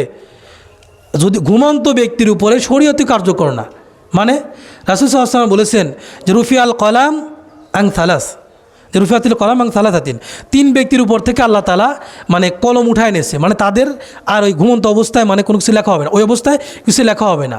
তার মধ্যে একটা হচ্ছে আনিন নাইম হাত্তা ইয়াস্তাইকিয, যে ঘুমন্ত ব্যক্তি যতক্ষণ না জাগ্রত হবে, ঘুমন্ত ব্যক্তি যতক্ষণ না জাগ্রত হবে ততক্ষণ পর্যন্ত তার কলম উঠায় রাখা হবে। তার মানে আমল নামায় কোনো গুনাহ লেখা হবে না, কিচ্ছু করা হবে না, কারণ ঘুমন্ত অবস্থায় আছে। তো ঘুম হচ্ছে এমন জিনিস, এই জন্য আপনার ঘুমের উপরে কোনো কন্ট্রোল থাকবে না। এই জন্য আমাদের চেষ্টা করতে হবে ঘুমটাকে কন্ট্রোল করার। আর যত বেশি খাবেন দেখবেন যে ঘুম তত বেশি আউট অফ কন্ট্রোল হয়ে যাবে। এই কাজটা আমাদের খেয়াল রাখতে হবে। এরপরে হচ্ছে আমরা যারা ব্যবসায়ী আছি, পণ্যের দাম বাড়ানোর উদ্দেশ্যে মানে কৃত্রিম সংকট তৈরি না করা। রমজান মাসে যেটা সবচাইতে বেশি হয়, আপনি অন্য যারা আরব দেশে থাকছেন তাদের বুঝতে সহজ হবে। আরব দেশগুলোতে কী হয় জানেন? রমজান মাস আসলে যে অমুক মার্কেটে 70% ডিসকাউন্ট, অমুক মার্কেটে 40% ডিসকাউন্ট, অমুক জায়গায় 50% ডিসকাউন্ট। আপনারা অনেকেই সৌদি আরব ছিলেন না? এই যে আমাদের আব্দুর রব ভাই, উনি তো সৌদি আরব দীর্ঘদিন ছিল, ভাই ভালো করে জানবেন। তো এই রকম এগুলো তো অনলাইনে আসে, পত্রপত্রিকায় আসে। আমার মনে হয় যে এই ধরনের চিত্র একমাত্র পৃথিবীতে আরব দেশগুলোতে এখনও দেখা যায়। আর বাংলাদেশে কি হয়? বাংলাদেশে কি হয়? মানে 50 টাকার চিনি বা 50 টাকার ওই যে সুলা হয়ে যায় 150 টাকা। এই তো মানে যা দাম থাকে আমরা মানে অর্ধেক কমানো তো দূরের কথা, আমরা কি করি আরও ডাবল করে দেই। আসে না এরকম? আবার যে ব্যক্তি কাজ করতেছে কিন্তু রোজাও রাখে, ওই যে তারাবির সময় তারাবিও পড়ে, প্রথম কাতারে গিয়ে দাঁড়ায়, আবার জাকাতও দেয়, সদকায়ে ফিতরও দেয়, সব কিছু করে, আবার এই কামও করে। তো এই ব্যক্তির এই সবগুলো কোনো কাজে আসবে না। এই সব আকাম কুকাম করে, এই জন্য রাসূল সাল্লাল্লাহু আলাইহি ওয়াসাল্লাম বলছেন কি, যে এই সব কাজ ত্যাগ না করলে আল্লাহর কোনো দরকার নাই যে তুমি বান্দা এই না খায় দেয় সারাদিন সিয়াম রাখছো, এই কষ্ট করার কোনো দরকার নাই, তোমার সিয়ামের কোনো প্রয়োজন নেই আল্লাহর, তুমি ভালো কিছু করো। এই জন্য ব্যবসায়ী যারা আছি আমরা চেষ্টা করব রমজান মাসে সর্বোচ্চ। আমি নিজেও একজন ব্যবসায়ী, আপনারা জানেন যে আমি ইসলামিক বই পাশাপাশি বিভিন্ন অর্গানিক আইটেম আমি সেল করি। রমজান মাস আসলেই আমার মানে আমি যে প্রোডাক্টগুলো সেল করি মানে মিনিমাম 10% থেকে আরও যতটুকু পারি, মানে আমার সামর্থ্যের মধ্যে যেটা আছে আমি এই ডিসকাউন্ট আমার একেবারে প্রথম রমজান থেকে শুরু করে একেবারে ঈদের দিন পর্যন্ত আমার এই অফারটা থাকে। আমার যে কোনো আমাদের বই বা অন্য যে কোনো প্রোডাক্ট আমাদের থাকুক না কেন, আমি এটা চেষ্টা করি আমার সামর্থ্যের মধ্যে যেটা আছে আমি এটা দেওয়ার চেষ্টা করি। উদ্দেশ্য একমাত্র আল্লাহ তাআলাকে সন্তুষ্ট করা, একমাত্র আল্লাহ তাআলাকে সন্তুষ্ট করা। যদিও রমজান মাসে আমাদের অধিকাংশ ব্যবসায়ীদের চিত্র হচ্ছে উল্টা। তা আমি নিজে যদি ব্যক্তিগতভাবে উদ্যোগটা নেই তাহলে দেখবেন যে আপনার দেখা দেখে আরেকজন নেবে। আলহামদুলিল্লাহ এটাতে সুবিধা হয় কি জানেন? রমজান মাসে যখন এই অফারগুলো দেই, অন্য মাসে যদি 1 লাখ টাকা সেল হয়, রমজান মাসে হবে 3 লাখ টাকা সেল ইনশাআল্লাহ। তো এরকম, কারণ এটার মধ্যে বরকত আছে, এটার মধ্যে বরকত আছে। আপনি 1 লাখ টাকা সেল করে 10,000 টাকা লাভ করলেন মনে করেন, আর যদি আপনি 3 লাখ টাকা বিক্রি করে যদি আপনার 20,000 টাকা সেল হয় মানে লাভ হয়, তাহলে ভালো কোনটা? অবশ্যই যেটা বেশি বিক্রি করতেছি, আপনি কম লাভ করে বেশি বিক্রি করা ভালো। তাতে কি হবে? নিয়তটা যদি আপনার হয় মানুষের উপকার করা, রমজান মাসের একটা যে মর্যাদা এটা রক্ষা করা, তাহলে আপনি নেকিও পাইলেন, আবার ইনকাম কিন্তু আপনার কম হলো না, ইনকাম কিন্তু ঠিকই হচ্ছে, বরং তুলনামূলক আরও বেশি হয়, কিন্তু মাঝখানে আপনি নেকিটা থেকে বঞ্চিত হচ্ছেন। আর যদি উল্টাটা করেন আপনার গুনাহও হচ্ছে, আবার মানুষের ক্ষতিও আপনি করতেছেন। এজন্য বিষয়গুলো আমাদের কি করা, খেয়াল রাখা। এরপরে যে আমাদের যেই কাজটা আমাদের যুবক ভাইয়েরা সবচাইতে বেশি করে, আমাদেরকে যে কাজটাকে দূরে থাকতে হবে সেটা হচ্ছে নাটক, সিনেমা বা এই ধরনের যে জিনিসগুলো আছে, বেহুদা কথাবার্তা, গেম খেলা। দিন কাটতেছে না ভাই, আপনি কোরআন তিলাওয়াত করেন। দিন যাচ্ছে না, একটু বই নিয়ে, একটা ইসলামী বই নিয়ে পড়েন। দিন যাচ্ছে না, একটু কোরআন তিলাওয়াত দিয়ে আপনি শোনেন, একটা কোরআন তিলাওয়াত দেখেন। দিন যাচ্ছে না, একটা শায়েখের ভালো বক্তব্য দিয়ে আপনি সেটা শুনেন। তা না করে আপনি কী করছেন? দিন যাচ্ছে না, যাই একটা ওই শাকিব খানের একটা ছবি দেখি। দিন যাচ্ছে না, ওই যে IPL না কি BPL খেলা হচ্ছে, একটু খেলা দেখি। তো এইগুলো যদি করেন আপনার এই কাজের সিয়ামগুলো আপনার মানে এই অবস্থায় সিয়াম রাখলে আপনার এই সিয়াম খুব মানে আপনার যে কতটুকু কাজে আসবে সেটা একমাত্র আল্লাহ তাআলাই ভালো জানে। এই জন্য যুবক ভাইদের বলবো সবার জন্য, অনেকেই যুবক বৃদ্ধ নাই, মা বোন মানে কচি বাচ্চা যারাই আছে না কেন, সবার উদ্দেশ্য বলছি যে সিয়াম রেখে আমরা চেষ্টা করব যে শুধু সিয়াম রেখে না সব সময়, কিন্তু বিশেষ করে সিয়াম রাখা অবস্থায় সবচাইতে বেশি নাটক সিনেমা বা অন্য যে জিনিসগুলো বেহুদা কথাবার্তা কাজকর্ম যা আছে এইগুলো থেকে আমরা দূরে থাকবো। একসাথে বসে সময় কাটতেছে না, আড্ডা দিচ্ছেন, গল্প দিচ্ছেন, বিভিন্ন বেহুদা ফাহেসা কথাবার্তা বলে আপনি সময় কাটাচ্ছেন, এইগুলো আমাদেরকে ত্যাগ করতে হবে। একসাথে 10 জন আসেন, দিনের কথাবার্তা আলোচনা করেন, ভাই আমি দিনের এই বিষয়টা জানি না, আপনি সম্পর্কে কিছু জানলে একটু বলেন, ভালো কথা চর্চা করেন। ভাই আমরা একটা লেকচার চালু করে দেই, আমরা সবাই একটু মনোযোগ দিয়ে শুনি, একটু কোরআন তেলাওয়াত চালু করে দেই, আমরা সবাই একটু মনোযোগ দিয়ে শুনি। ভালো কাজ, নেকির কাজ যা আছে এইগুলো আমাদেরকে করতে হবে। সর্বশেষ কথা যে একটা ঘোষণা দিয়ে আপনাদেরকে আমি আমার আলোচনা শেষ করব, যে আমরা এই রমজান মাসে হয়তো শেষের দিকে, যদিও আমরা আজকে আমাদের আত্মাকুয়া সালাফি মাদ্রাসায় ভাটু মিয়াপুর বনগ্রাম, তো ওইখানে আমরা আজকে মিটিং করব সালাতের পরে, এখান থেকে গিয়ে ইনশাল্লাহ আমরা রমজান মাসে একটা গ্রন্থপাঠ প্রতিযোগিতার আয়োজন করতেছি। এর আগেও আপনাদের বলেছি, আমরা এর আগেও একটা ওইখানে আয়োজন করেছি, এছাড়াও রামনগর আমরা বেশ কয়েকবার করেছি। তো রমজান মাসে আমরা একটা গ্রন্থপাঠ প্রতিযোগিতার আয়োজন করব। আমাদের প্রাথমিক সিদ্ধান্ত নিয়েছি যে মহিলাদের জন্য একটা এবং পুরুষদের জন্য একটা। মহিলাদের জন্য যে আয়োজনটা আমরা করব টোটালি শুধু এটা মহিলাদের মাসলা মাসাইল বা মহিলা কেন্দ্রিক, তাদের জন্য যা দরকার এরকম একটা বই বাছাই করে তাদের জন্য আমরা প্রতিযোগিতার আয়োজন করা, আর পুরুষদের জন্য একটা আমরা হয়তো ইমান আকিদা বা এই সম্পর্কের জন্য একটা বিষয় আমরা বাছাই করে আমরা আয়োজনটা করবো ইনশাআল্লাহ তাআলা। আপনারা যারা আছেন এটা সবার জন্য উন্মুক্ত, নারী পুরুষ সবার জন্য উন্মুক্ত, আলাদা আলাদা পরীক্ষা দেওয়ার ব্যবস্থা হবে ইনশাআল্লাহ। এবং এখানে আমরা আমাদের সাধ্যমতো মানে আপনাদের সহযোগিতায়, মানে আমাদেরকে আসলে এটা তো অন্য কেউ, মানে আমরা নিজেরা তো দেবো না, মানুষ সহযোগিতা করবে, আমরা নিজেরা কিছু দেবো, দিয়ে এই আয়োজনটা আমরা করবো ইনশাআল্লাহ তাআলা, যাতে করে মানুষের মধ্যে সঠিক জ্ঞানের প্রচারটা আমরা করতে পারি। এটা একটা আমাদের দিনই জ্ঞান প্রচারের একটা মাধ্যম। তো আপনাদেরকে আগে থেকে জানা রাখলাম, আপনারা মানসিকভাবে এখানে অংশগ্রহণ করার প্রস্তুতি নেবেন এবং আপনাদের সাধ্যমতো কিছু পারলে আপনারা ইনশাআল্লাহ তাআলা এখানে সহযোগিতা করবেন। আপনি নিজে অংশগ্রহণ না করলে আপনার ছেলেকে করান, নাহলে আপনার ভাতিজাকে করান, আপনার মেয়ে থাকতে পারে, আপনার স্ত্রী থাকতে পারে, সবাই আপনার স্বামী স্ত্রী একসাথে অংশগ্রহণ করতে পারেন, কোনো সমস্যা নেই, কোনো সমস্যা নেই ইনশাআল্লাহ তাআলা। তো আপনাদেরকে এই দাওয়াতটা দিয়ে আমি আমার আজকের জুমার খুতবা এখানেই শেষ করছি। সুবহানাকাল্লাহুম্মা ওয়া বিহামদিকা আশহাদু আল্লা ইলাহা ইল্লা আনতা আস্তাগফিরুকা ওয়া আতুবু ইলাইক। আসসালামু আলাইকুম ওয়া রাহমাতুল্লাহি ওয়া বারাকাতুহু।